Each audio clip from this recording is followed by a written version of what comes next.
Hello everybody, this is Mackenzie and welcome to another part of my walkthrough of Wario World.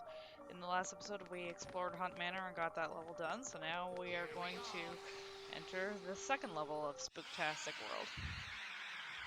So, this is where the themes start to become a bit more unique. We get Wonky Circus, a truly terrifying prospect for most people, or for some people, being faced with a bunch of creepy-ass clowns, and, well, I guess because of my impatience, you'll see the unicorns there. So, this is the only one we've actually been in since the first level where it forces, but you can already see they give you less and less space with each unicorn's lair. So, less space to work with, and more of a chance that you're going to fall into the water. Anyway, so we got our first spriteling here. An electric clown fence is blocking the road ahead. This might get ugly. Listen, hit the targets as best you can. If you can hit them hard, you'll down this fence in no time. So yeah, the last level introduced us to the concept of enemy, like roadblock enemies, I'll just call them, that block your progress. And this is kind of what we're going to see coming up soon is in a similar vein, but it's not... I feel like it's one of the few in the game that's not actually an enemy, it's more so an obstacle. But for now, we have this trapdoor puzzle to solve, which isn't really that big of a puzzle. You just wait for the gap to show up with these spinies here. And we'll just go up the ladder. There we go. So, there we go. Quite easy. So.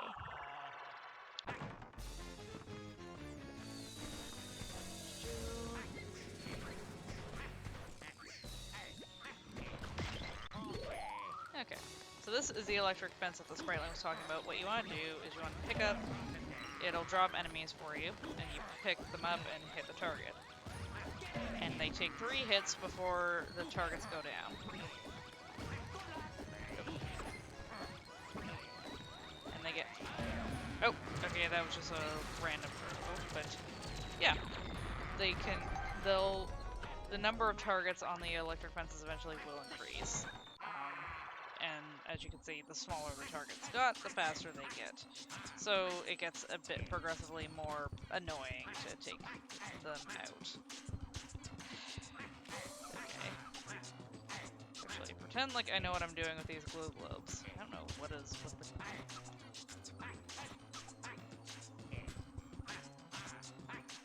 You can really experiment with the camera angles in these minigames.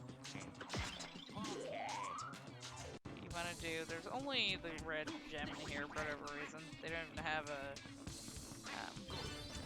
I think, yeah, they had the wooden crate, but like, that's odd that they just have the one collectible for a minigame. Anyways, let's go down here. And we have yet another gem enemy. So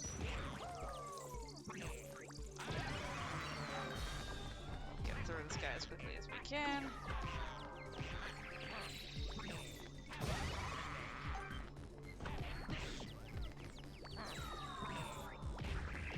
Oh, of course I get my prize stolen from me, but whatever. Right, and now we can conveniently use this gem enemy to break open the trapdoor here. So this is where these puzzles for the iron metal trapdoor start to get a bit more complicated. So what you want to do here, as you saw, jump onto this platform, and you want to run along these platforms until you're lined up with this platform in the middle. Requires you to actually think a little bit more and think a bit more creatively. So now, just take your time because it's just gonna tilt up.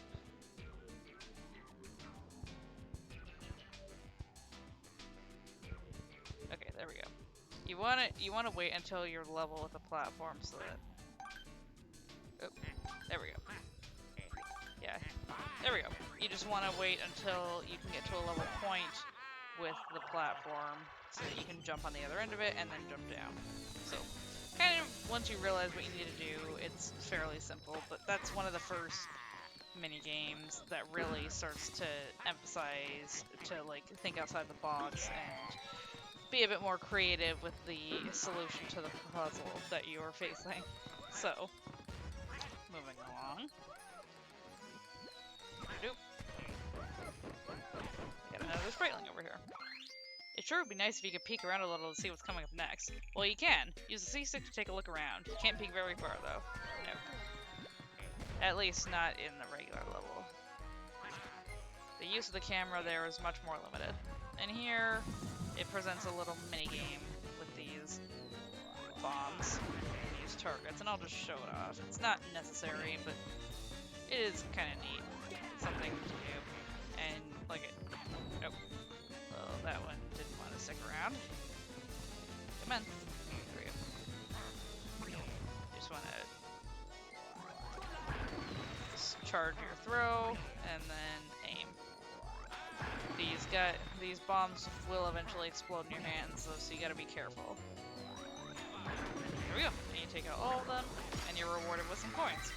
So it's not much, but it is a neat little mini game to shake up the monotony compared to all your standard trapdoor mini games that you get. Alright, so now we get a stampede scene a la Lion King, but with elephants. But we can escape that. So, come up here, and this is one of the first really annoying blocks. This is the marshmallow block. They instantly disappear as soon as you touch them. So, they will be used a lot more in the late game, and they will prove to be infuriating. I will guarantee that right now. It's good on the game designers for providing challenge to the game. That is one of the blocks that proves to be quite annoying to learn to get used to in specific to learn to get used to in specific contexts. So, I found the spring quite early there. Of course, it puts me right back in the line of fire. That's okay. I need to come back up here anyways to get the treasure. There we go. That time I did not fail my jump.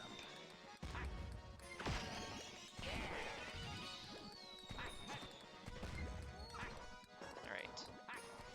So now let's go in here. If I can use the door properly, that'd be nice.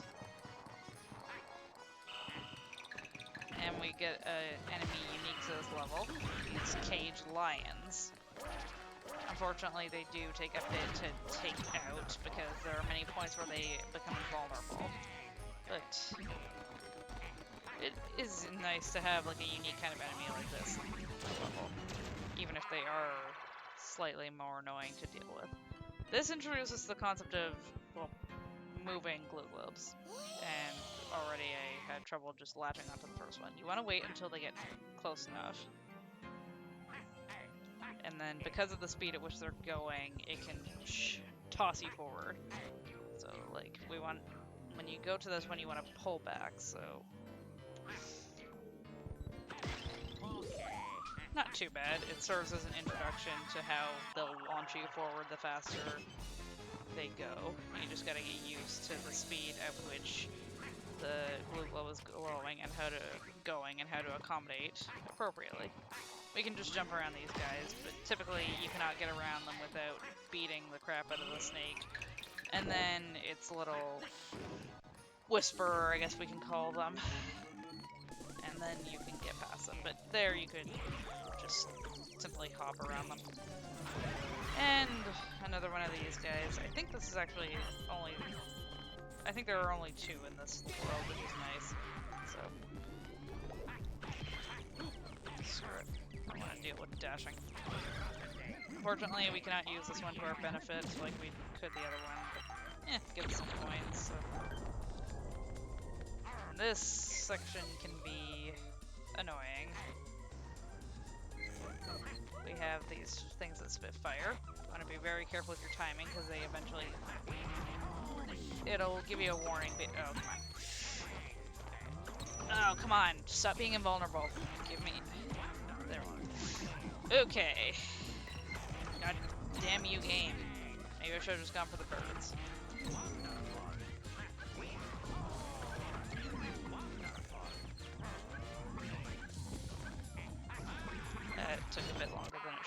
whatever. Yeah, they'll spit out fire and steam to give you a warning of that fire. So this is what I was talking about. This gets you used to the timing. So as soon as it comes back like this, jump as soon as it launches you forward. This is really useful around here, so listen up. You can do a dash attack by just pressing the R button. Isn't that great? Yeah, so an alternative way of dashing. Instead of holding down B, you can also hold down R. I personally don't use that form of dashing as much, but it is a nice tidbit, and oh man. Yeah, like, if these glue gloves swing you into the fire, it hurts like a bitch. So, what we're gonna do, go down here.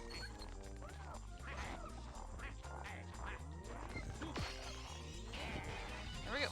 And just make sure not to fall down below. It's less of a hassle. So, and yet another sprite line.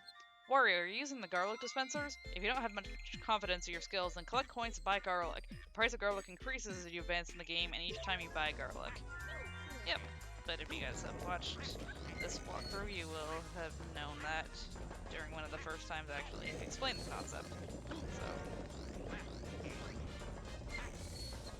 anyways, now we have a battle ring.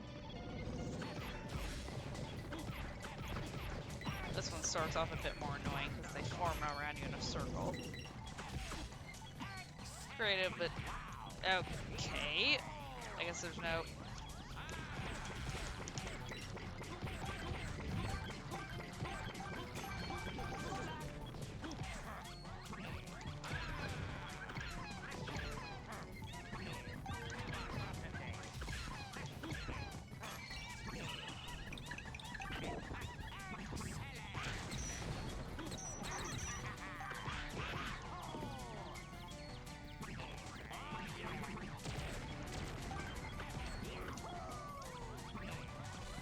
reasons why this one sucks is because I rarely get past this phase because the lions take so long to take out.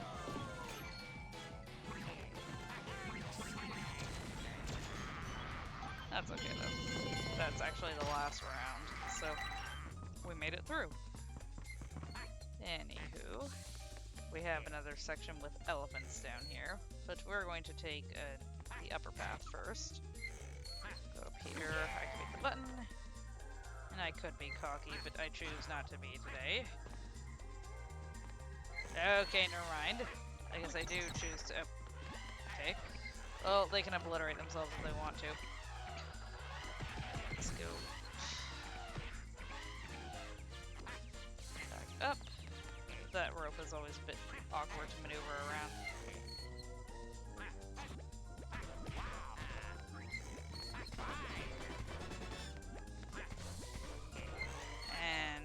Back there we go. Usually, this might have... Nope. The one time you need a piece of garlic and it's like, oh no, how about coins though? Yeah, I don't use them for much, but sure. But still, the feeling of getting coins is at least satisfying, so... There is that. Anyways. There's a treasure. Now we'll go down here. Would be tempting to go there, but we have to go down here first, unfortunately. And I shall avoid dealing with the snakes for as long as possible. This one, yeah. I kind of wish there was an easier way around this, but there is not.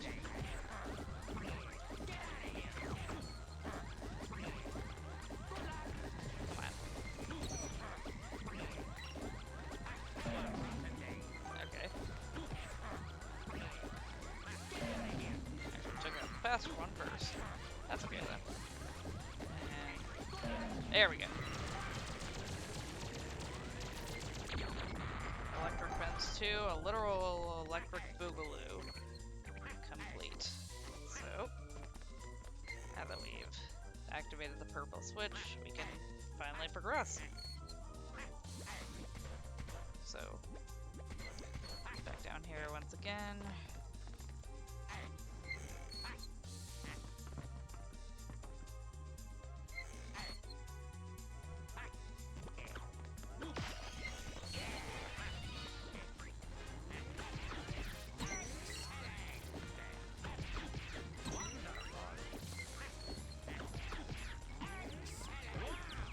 Screw you assholes. Almost made me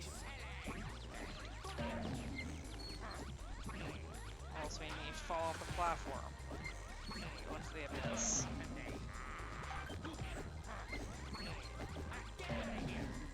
Yeah, thought I almost had two of them.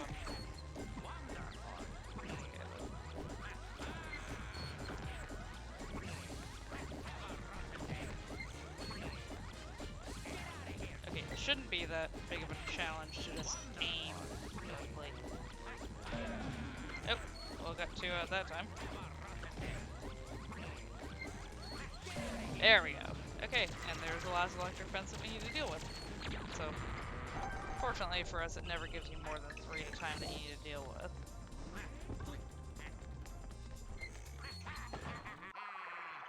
So, I believe this is our last... Oh, here we go. The clown around at the goal may look funny, but he's actually a huge pain. When he gets on his ball and rolls away, you'd better clear out too. We're gonna see what he's talking about soon. We're gonna get help to just mitigate that damage. We're gonna need it anyways, as you will see. Remember I mentioned the fire? Well, it's gonna be... Well, actually, no. I'm gonna do this first. Saves us a trip in the long run. Get some platforming with the marshmallow blocks. Yay!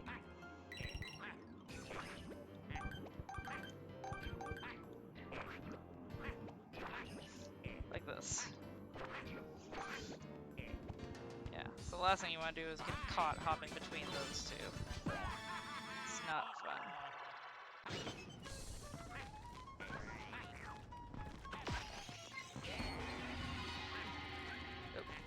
Okay.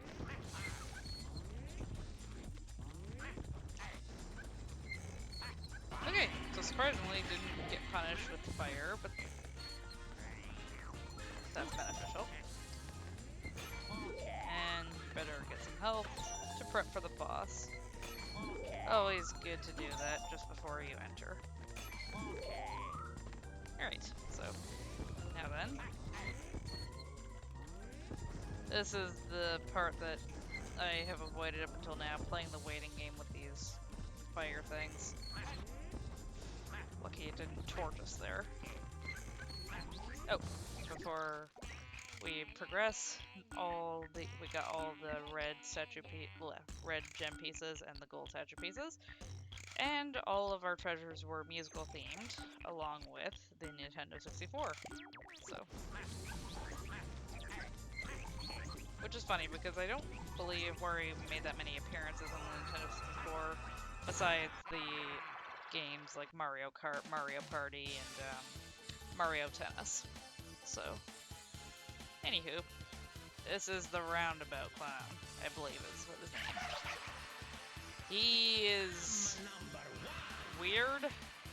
I mean, this game is very weird already, but this is definitely one of the weirder bosses in the game, and you'll see why in a minute.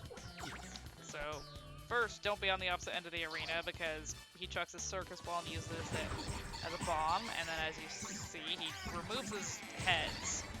So, yeah, he has fake heads, and when he removes them, that's when you gotta aim and punch him.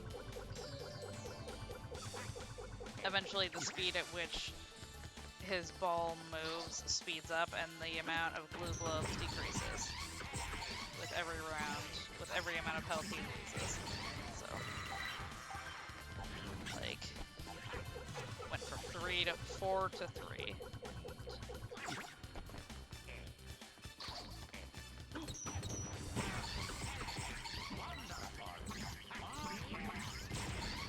And then eventually, the heads start, yeah, for whatever reason, he loses his hat, so it looks like he was kind of a puppet-like thing?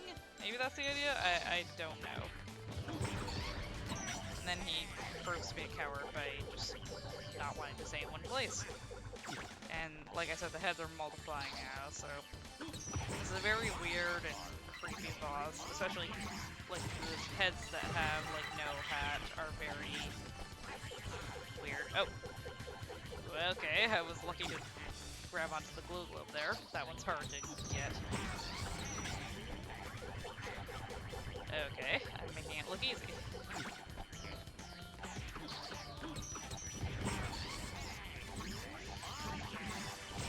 There we go. Not too challenging, but definitely a weird boss, and certainly a memorable one.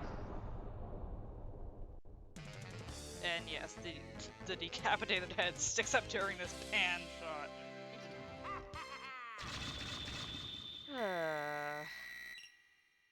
It's one of the reasons I love this game.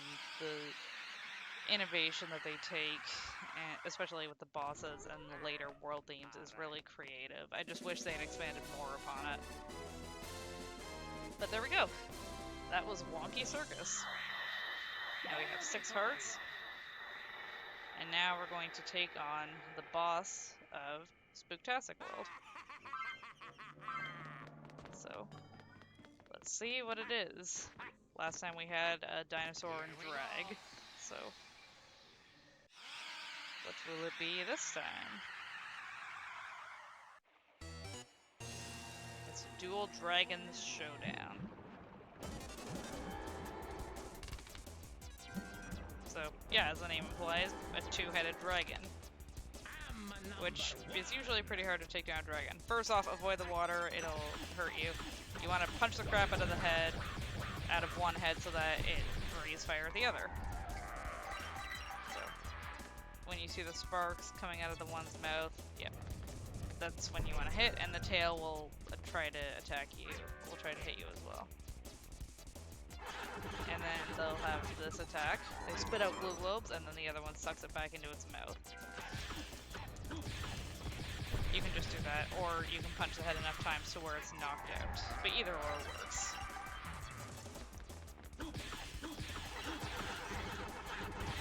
But it's good to also try and have the other head knocked out for this phase too.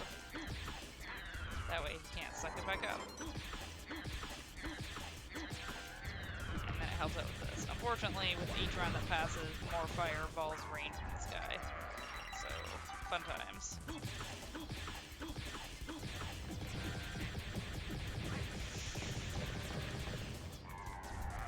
Alright, and now one more round. Still gotta deal with this for a round.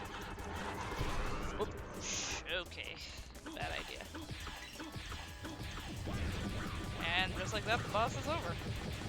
So yeah, fairly easy considering it's the end of the world boss, but compared to the regular level bosses, still a bit more of a challenge.